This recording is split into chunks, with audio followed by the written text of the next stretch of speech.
Hello all, I am Dr. Sarika Zaware, Head Computer Engineering Department, AISSMS Institute of Information Technology, Pune.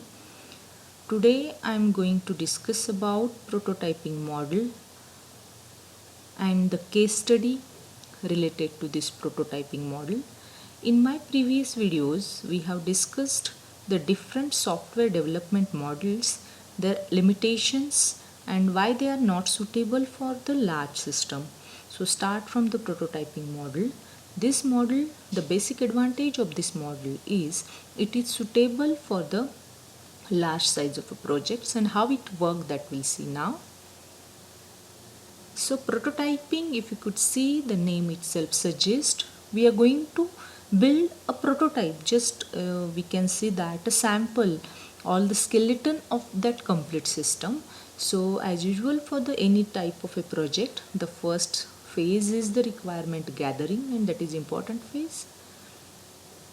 Then in case of a prototyping model, the quick design means whatever the customers are giving, the quickly designed by the designer, or we can say that the project management team quickly design that prototype get created, that prototype is discussed, with customer again if customer, by considering what he has said and what he will see, what he is given, so based on that he again think about his requirement, and if there is any mismatch found, customer get chance to communicate again, and as per the customer's requirement, this requirement refinement as per customers and suggestions are done.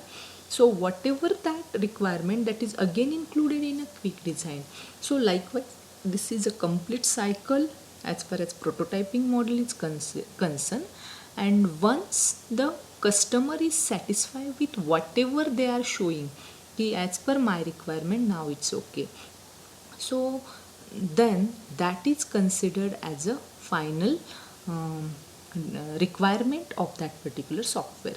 So what is the meaning of this prototyping is that this actually taking more efforts on the requirement refinement, gathering and refinement.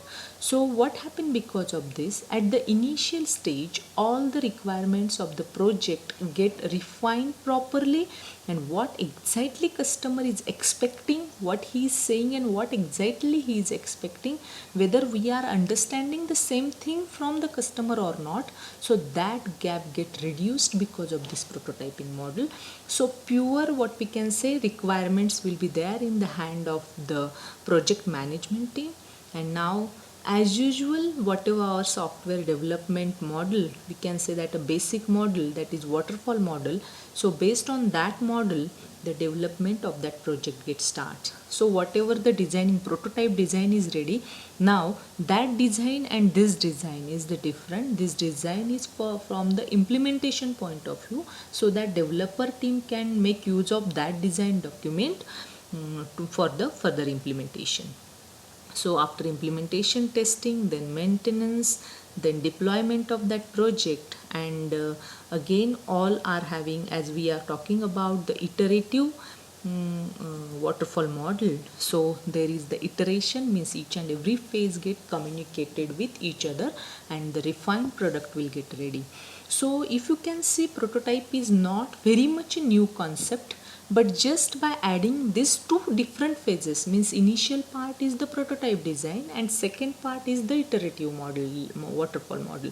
See, without iterative or without waterfall model or the structure like waterfall model, it is not possible to implement any project. But whatever the limitations of iterative model, that this prototype model is overcome, and then the structure is something like this. So the advantages of prototyping model are fixes the customer requirement. Yeah, just now whatever we have seen, repeatedly the customer get involved in that project. So whatever you are saying, is it like this? So repeatedly the project management team is asking them a question by showing them some, what we can say, documents, or showing them some prototype of their system. So that's why the fixes the customer requirement. Prototype helps to clear the logic of the system to developer as well as customer. So because prototype design is different and then again design part is there, that's why it's very much clear to project management team also okay, what exactly customer wants. Prototype helps a lot in actual development.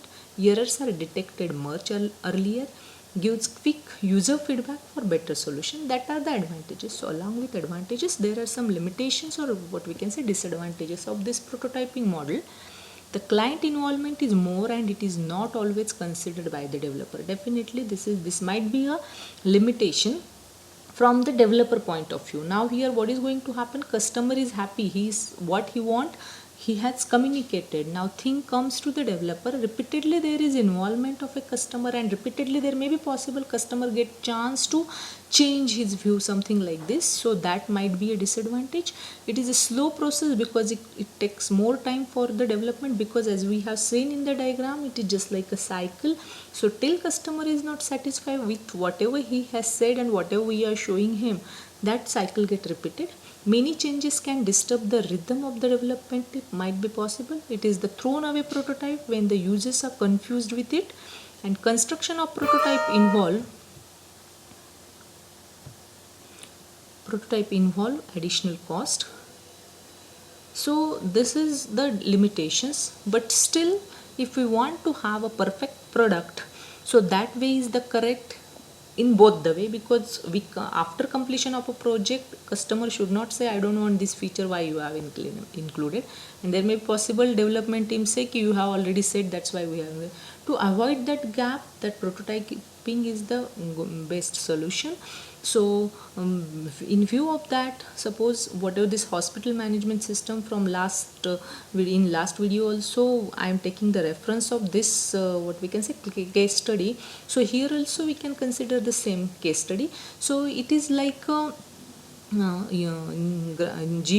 and its forms, how the forms will look like. In this way the system will appearance of the system. So if we consider the prototyping for model for this particular system, so suppose these 4 are the features for this hospital management system we are considering. So whenever there is the meeting with the customer, so related to each and every feature, how the computer screen or what we can say GUI will be look like. So in receptionist module we are going to enter these 4-5 fields of a patient, then submit. Once it submit, it will be saved in a database, then reports will be, or Excel files or CSV files will be in this format. So all these features and related to their formats get discussed with the customer.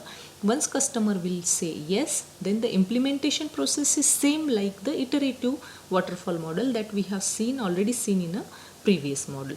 So in this way the hospital management, implementation of the hospital management in the angle of, because in previous videos hospital management system we have considered, right, but we have not considered how the prototyping of this will be there, isn't it? So prototype along with the SRS, software requirement specification of this particular system, this prototype design will be there if we consider the prototyping model. So in next video we'll consider another software development model along with same case study. Thank you.